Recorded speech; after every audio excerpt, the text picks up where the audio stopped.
Saudara, 4 orang sindikat penyelundupan sabu sebanyak 50 kg dituntut hukuman mati pada sidang pembacaan tuntutan di Pengadilan Negeri Banda Aceh Senin pagi.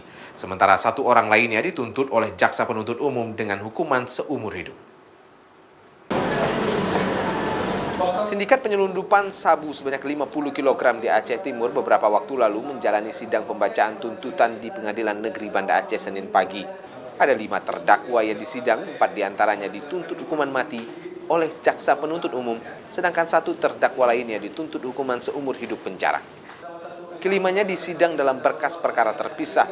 Para terdakwa dihadirkan ke hadapan hakim secara bergiliran. Sidang tuntutan ini pun mendapat pengawalan dari pihak kepolisian. Kelima terdakwa yaitu M. Al-Bakir, Azhari, Abdul Hanas, Mahyudin, dan Razali. Yang hukuman mati 4 orang, yang 1 seumur hidup. Semua terlibat hukuman mati.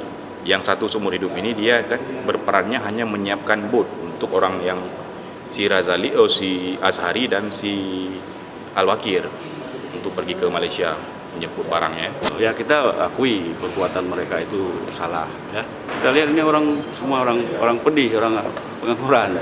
Jangan sampai ikut seperti mereka inilah. Para terdakwa ini mempunyai peran berbeda dalam jaringan penyelundupan sabu internasional Malaysia, sementara pemilik barang haram tersebut kini masih jadi buronan polisi. Setelah pembacaan tuntutan, majelis hakim memberikan waktu untuk terdakwa melalui kuasa hukum menyampaikan pembelaan secara tertulis pada 11 Februari mendatang. Nova Misdayanti, Kompas TV, Banda Aceh.